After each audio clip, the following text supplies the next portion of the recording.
turno da meia-noite. Sempre achei que trabalhar em uma loja de conveniência fosse a coisa mais monótona do mundo. A rotina era simples: organizar prateleiras, atender alguns clientes noturnos, limpar o chão grudento de refrigerante derramado e esperar que o relógio chegasse às 6 da manhã. Eu sempre dizia para mim mesmo que o único inimigo real do turno da madrugada era o tédio. Mas naquela noite, aprendi que existem inimigos muito piores. Meu turno começou como qualquer outro. O relógio marcava 11 da noite quando entrei pela porta de vidro da loja. O gerente já estava impaciente, como sempre. Mal me cumprimentou e saiu, deixando-me sozinho atrás do balcão. O silêncio era cortado apenas pelo zumbido constante das lâmpadas fluorescentes e pelo refrigerador no fundo, que sempre fazia um som metálico, como se algo arranhasse suas paredes internas. Eu já estava acostumado. Às 11h30, os primeiros clientes apareceram. Um taxista que comprou café e cigarros e uma mulher com expressão perdida que ficou tempo demais encarando as prateleiras de biscoitos antes de escolher um pacote qualquer. Ela não falava nada, apenas entregou o dinheiro e saiu sem me olhar nos olhos. Isso não me incomodou. Afinal, as pessoas têm suas próprias sombras, e eu não queria ser o tipo de atendente que faz perguntas demais. A meia-noite chegou, e com ela um frio estranho percorreu o ambiente. Não era inverno, mas parecia que alguém havia deixado a porta aberta. Olhei para trás, para o vidro da entrada, mas estava fechada. Nenhuma fresta. Nada que justificasse o vento gelado que agora passava pela minha nuca. Eu encolhi os ombros, tentando ignorar. Mas logo percebi que algo estava errado com o relógio acima da porta.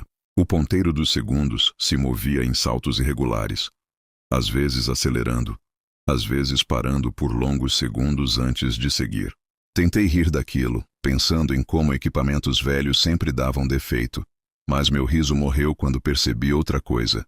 O reflexo no vidro da porta não correspondia ao que estava atrás de mim. Olhei diretamente para as prateleiras, vi latas de energético e salgadinhos organizados, mas no reflexo apareciam buracos escuros entre elas, como se partes da loja estivessem ausentes. Me afastei, esfreguei os olhos e respirei fundo. Devia estar cansado, era só isso. Trabalhar noites seguidas acabava mexendo com a mente. Fiz o possível para focar em tarefas mecânicas: alinhar produtos, contar moedas, anotar o estoque. Mas cada vez que levantava a cabeça, percebia algo diferente no reflexo. Primeiro eram apenas as sombras. Depois, vultos pequenos que pareciam se mover entre as prateleiras, rastejando como animais. Às 2 da manhã, o sino da porta tocou. Eu me sobressaltei, grato pela presença de alguém que quebrasse aquele clima. Mas a loja parecia vazia. Nenhum cliente entrou. Ainda assim, o som metálico da campainha ecoava, repetido como se tivesse sido gravado e estivesse em loop. Eu caminhei até a porta, encostei a testa no vidro e olhei para fora. A rua estava completamente deserta, iluminada apenas por um poste que piscava. Então percebi. Não havia nenhum som além do zumbido da lâmpada e do poste oscilante. Nenhum carro, nenhum cachorro, nem mesmo o barulho distante da cidade. O mundo parecia suspenso.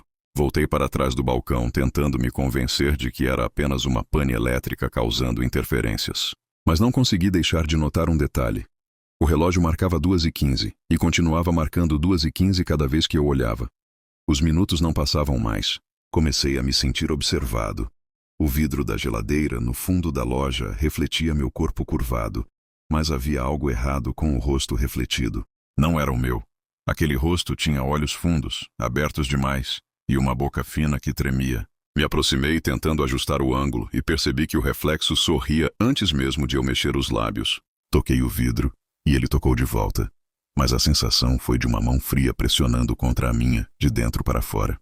Corri para longe, derrubei uma pilha de pacotes de salgadinhos e me escondi atrás do balcão. Não queria olhar para mais nada. Foi nesse momento que ouvi passos entre as prateleiras. Não eram passos comuns, eram arrastados, como se pés descalços deslizassem sobre o chão.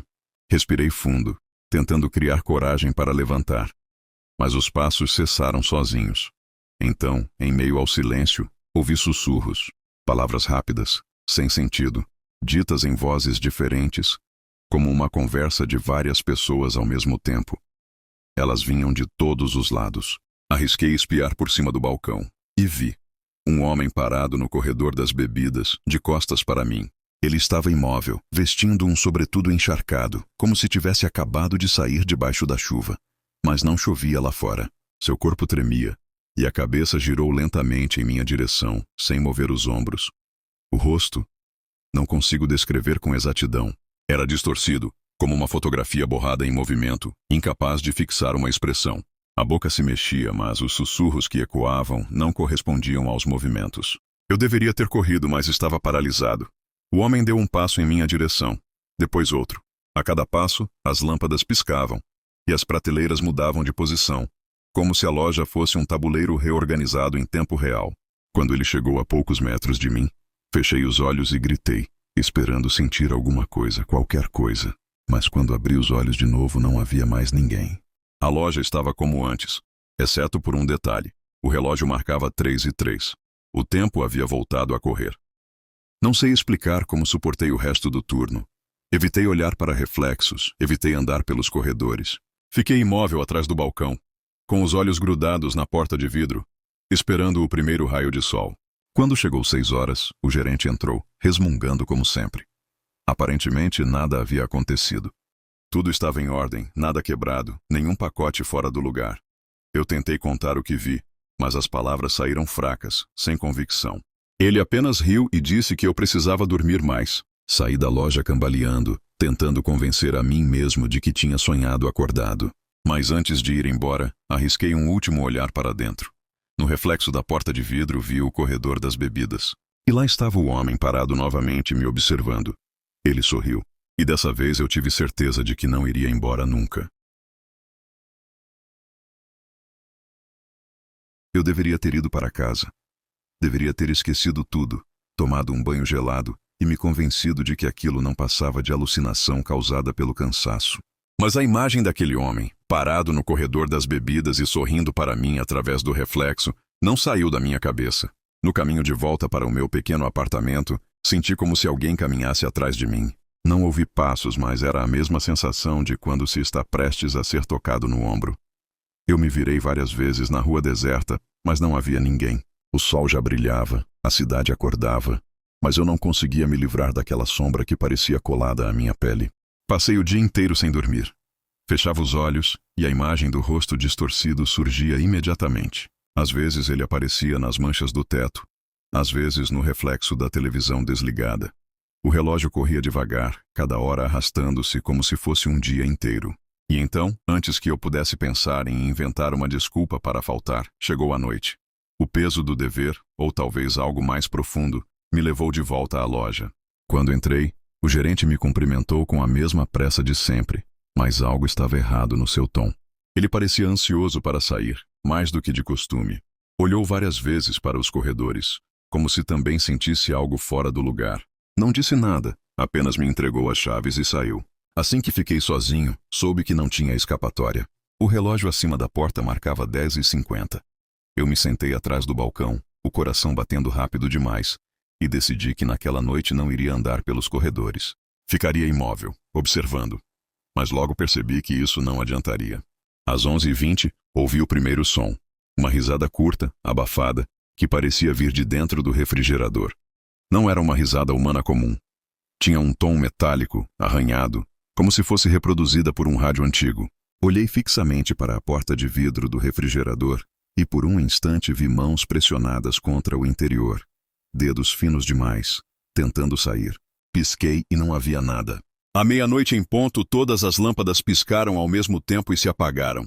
Fiquei completamente às escuras, exceto pelo brilho azul fraco vindo da máquina de sorvete. O silêncio era tão denso que eu podia ouvir meu próprio sangue correndo nos ouvidos. E então, lá estava ele. O homem de sobretudo encharcado surgiu no corredor das bebidas, exatamente no mesmo lugar onde eu o tinha visto antes. Só que dessa vez, não era apenas reflexo. Ele estava ali, no espaço físico da loja, as roupas pingando em um chão seco. A cada passo, um rastro escuro de água se espalhava. Tentei falar, mas minha voz não saiu. Ele se aproximou lentamente, e a loja começou a mudar ao redor dele. As prateleiras se alongavam, os produtos se distorciam como se fossem feitos de cera derretendo. Quando olhei para o relógio, vi que os ponteiros giravam em círculos rápidos, sem sentido. O homem parou diante do balcão, a menos de 2 metros de mim. Seu rosto ainda era borrado, mas agora se contorcia como se várias expressões diferentes tentassem ocupar o mesmo espaço ao mesmo tempo. Sorrisos, gritos, caretas de dor, tudo sobreposto. Ele ergueu a mão e apontou para a porta de vidro. Obedeci, mesmo sem querer. Virei-me lentamente, e o que vi me paralisou. Do lado de fora da loja, no reflexo escuro da rua, havia dezenas de figuras iguais a ele, imóveis, todas olhando para dentro. Seus rostos distorcidos se comprimiam contra o vidro, esperando, como se apenas um sinal fosse suficiente para que entrassem. Virei-me de volta para ele, mas o homem não estava mais lá. No balcão, porém, havia algo que não existia antes. Um caderno encharcado, suas páginas onduladas, como se tivesse sido retirado de um lago. Escrito à mão, em letras tremidas, estava a seguinte frase: "Você já pertence a nós. O turno nunca acaba." Quando toquei o caderno, senti frio. Um frio que não vinha de fora, mas de dentro de mim. Como se meu sangue tivesse congelado. Olhei novamente para o relógio e percebi o pior. Ele marcava meia-noite. E continuava marcando meia-noite, sem nunca avançar. Era como se eu tivesse ficado preso ali, condenado a repetir aquela noite para sempre. E, enquanto escrevo essas palavras neste mesmo caderno, sei que talvez você seja o próximo. Basta ler, basta imaginar. É assim que eles entram. É assim que eles se multiplicam. Se você está lendo, já pode senti-los atrás de você,